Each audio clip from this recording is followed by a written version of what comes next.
Grabe ho itong natagpuan ni Senator Tolentino. Sabi ko nga, grabe naman mga government official natin. Wala talagang puso, ano? Mantakin mo ang hirap na kumuha ng permit. May permit pala yun. Actually, hindi ko rin alam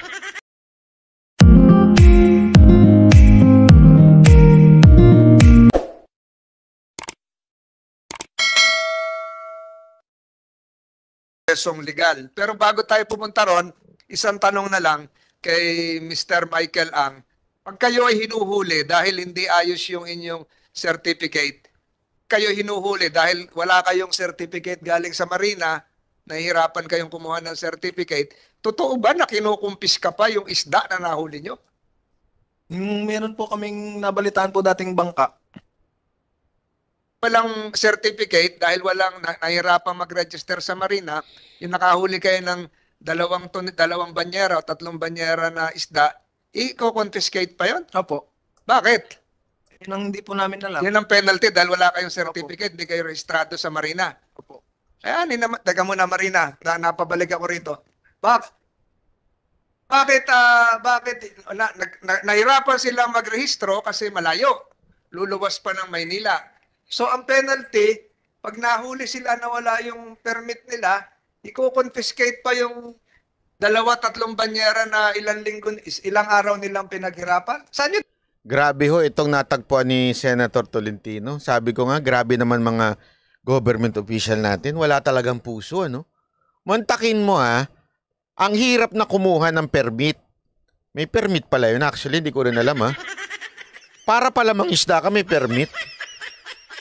Mantakin mo yun. Mangingisda ka, may permit. Sa Marina, kesyo kailangan mo. Ang hirap-hirap na maghingi ng permit. Kasi nga, malayo daw sa lugar nila. Kaya nga sinasabi ni Senator Tolentino dito, dapat ilapit natin yung serbisyo sa tao, wag natin pahirapan. Yung pala, kaya pinahihirapan, para pag walang permit at nakahuli yung mga mangingisda, kukumpiskehin yung mga hinuli nila. Abay, mga animal pala kayo.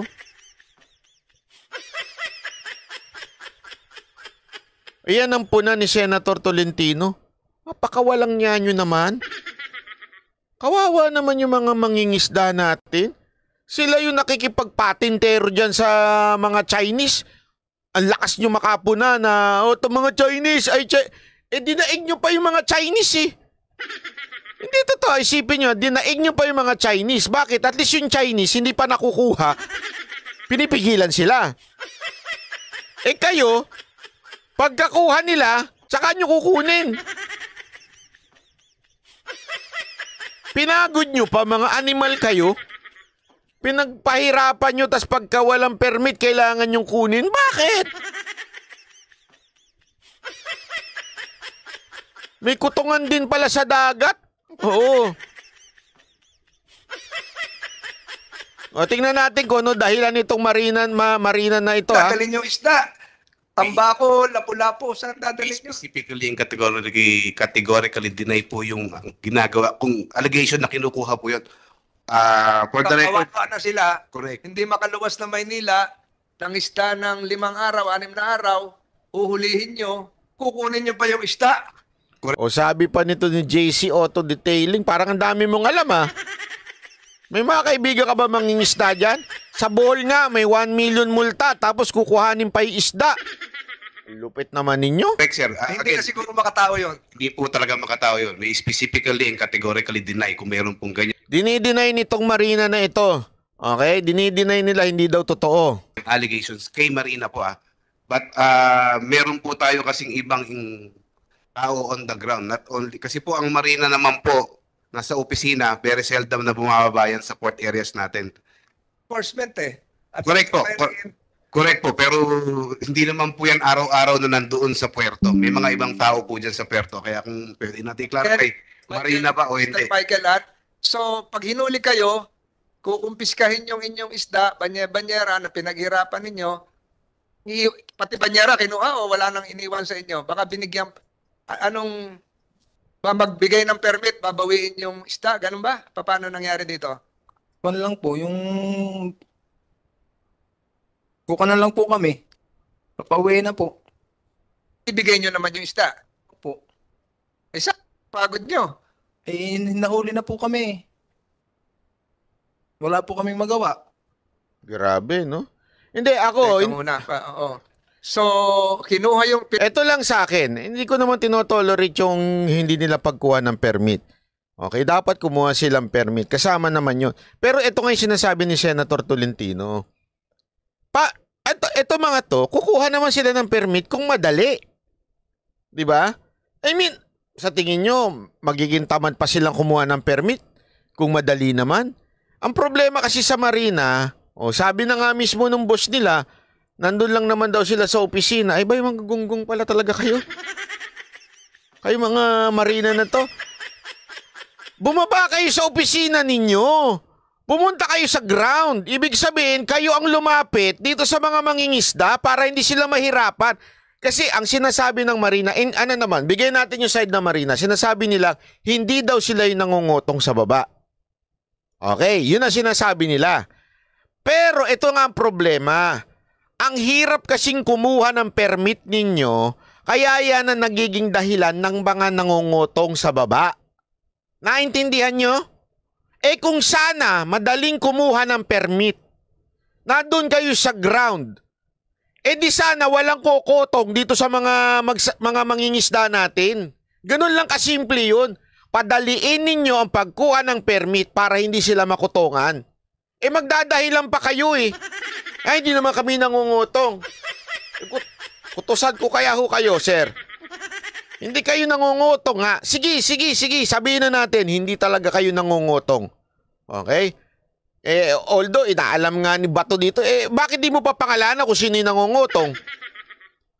Kung hindi pala kayo nangungutong, bakit hindi nyo padaliin yung permit? Kayo mismo bumaba. Doon na kayo sa... Yung problema, nasa opisina kayo. Kumukuya-kuy kayo, sir eh. Ito hindi daw kasi sila yung nangungutong. naghirapan ninyo, wala kayong mauwi sa pamilya ninyo. Opo. Wala kayong paninda. Marina, Again, sir, we categorically and specifically deny. And if there are allegations against specific po kay Marina, we will not condone that. We will definitely go against the Marina personnel who Hindi, padaliin nyo kasi. those allegations. Pinahihirapan nyo eh.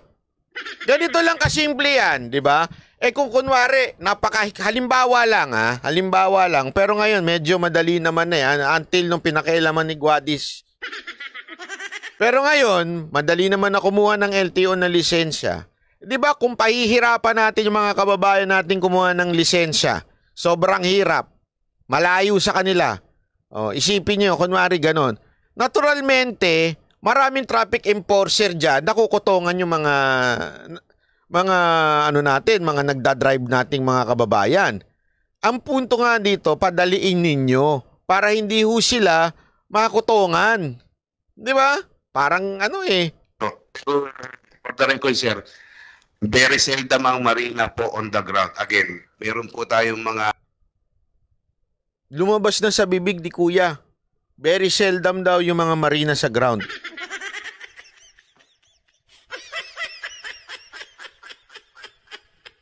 Buti na lang talaga na dito si Senator Tolentino, nabuking ito eh. Ang dali daw ha. Bihira daw sila. Seldom. Kasi nagbebenta. Hindi. Bihira daw silang nasa ground. Yun naman pala ang dahilan kung bakit ang dami nakukutungan eh. Ang hirap kumuha ng permit na bihira kayo sa ground. I don't want to state names, pero meron po tayo iba kasing regulatory agency na nandoon on the ground. referring to... I don't want to. Ayan dapat pinilit yan eh. I don't want to. Yan alam mo, yan ang hilig talaga ng ahensya ng mga gobyerno. Yung turuan ng turuan. Pag sila biniblame, turuan sila ng turuan. Hindi naman namin trabaho yan. Trabaho nila yan eh, di ba? Diyan nga nagagalit si Tulpo eh. Yung turuan ng turuan. To refer to anyone, sir. Basta po, sa amin po, if that allegation pertains specifically kay Marina, we specifically and categorically deny. And if there is a specific complaint against any Marina personnel po, kindly refer niyo po sa amin and we will go against them and investigate and impose the necessary penalty if necessary po. Asek, Yano? Thank you, Mr. Chair. There are concerns raised against our attached agencies. These have been duly noted, and we will liaise with the Marina to address these concerns. Thank you, Mr. Chair. Kawawa naman yung mga mangingisda. Sila yung nagpakahirap mangisda. Bagyo, mainit, lahat, kababangga pa. Tapos yung kanilang nahuling isda, kinuha lahat pati banyera. Dahil walang certificate galing sa Marina. Ang hirap naunawaan na ho lahat siguro ng mga nakikinig ngayon yung inyong mga pinagdaanan. Pagbalik nyo sa Zambales, mangingisda kayo, sigurado wala kayong permit pa. Ito na, mahuli-uli kayo, kukumpiskahin pa yung isda ninyo. Ilang beses naranasan mo yan, Michael? O nung narinig mo na may ganyan? Isang beses pa lang po. Ilang banyera yung kinuha?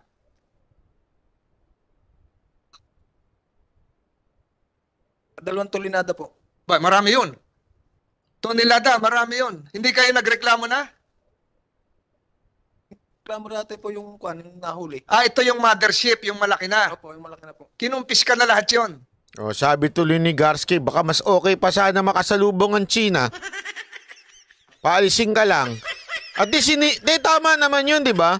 Paalisin lang. At least hindi na sila nagpakapagod. Eh dito, kakaiba. Mangisda kayo. Sige, magpakapagod kayo. Tapos kukunin na lang namin. Lupit, ano? Oy, nako, grabe. Kalahati po. Kalahati. Nagtira naman ng kalahati. Opo. Bakit ano sabi? 50-50 na lang? Kailan nangyari to? So, may 2 years na rin siguro po. Tagal-tagal na rin po. Ang hirap nun. Kahit 50% ng effort nyo, kinuha pa. So Marina, you should take note of that and siguro address, perhaps the root cause of all of this is the inability and difficulty of securing a certificate because you do not have a field office in Zambales or in Subic or in areas where fishermen thrive. Yun lang o yun eh. Simpleng-simple, takuhan ni Senator Tolentino eh. Di ba? Kung madali lang sana, hindi sila makikikilan kasi may papel silang hawak. Eh ang problema, napakahirap eh. Napakahirap na ginagawa, pinahihirapan ninyo eh. Ayaw ninyo lumapit eh. Sabi mo nga, very seldom. Seldom lang kayo bumababa sa ground. Walang niya din ano. Alam mo kasi dito sa mga ibang government official natin, sa totoo lang, wala na talaga sa kanila yung salitang public servant eh. Gusto nila pa yung public king. Hindi, yan ang totoo ha. Minsan itong mga public official natin eh, ang turing talaga nila sa sarili nila, hari. Kailangan, magpaalam kayo sa amin. Kailangan, approval namin. Kailangan. Hindi ganun eh. 'Di ba? Dapat ang diskarte dito, kami po ay magsisilbi para sa inyo. Kaya nga kami nandito para padaliin ang buhay nyo. Kaya alam mo, ako nung una, totoo to ha, nung may campaign ng PCO nung panahon ni Pangulong Duterte, meron silang inilabas na campaign na sa tenga ko parang, bakit kaya? Parang ano kaya ang ibig sabihin? Di ba akala ko ba dapat ang tema natin is change? Bakit comfort? Biglang naging comfort. 'Di ba? Sabi ni Pangulong Duterte, comfortable lives. Ito pala 'yun. 'Di ba? Na mahirap pala talaga makipag-transact sa gobyerno. 'Yun ang katotohanan. Pag nakikipag-transact ka sa gobyerno, dadaan ka sa alam mo 'yun, sa butas ng karayom, dadaan ka sa palad ng mga opisyal, 'di ba?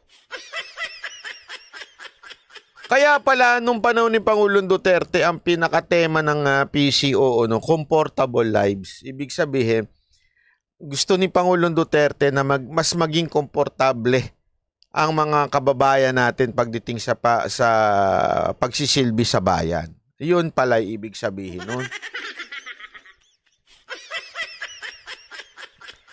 Banat ba, ipaalam mo kay Senator Tolentino. Oh, meron din yan sa Bohol. Naku, saan sa Bohol? Pag buhol-buli natin yung marina dyan.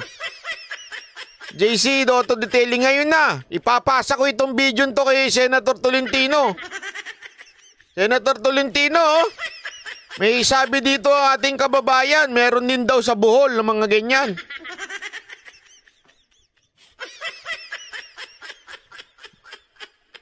Oh. Dati padalain ang buhay, ngayon patayin ang buhay. Huwag naman gano'n, di naman patayin. Pahirapan lang. Kasi nga, mga hari ang nanunungkulan ngayon sa gobyerno eh. Mga hari ngayon. Ano natin yan? Tingnan natin. Baka magbago-bago. Ewan ko lang ha. Kasi mukhang nitatarantado talaga tayo ng mga ilan nating mga public king.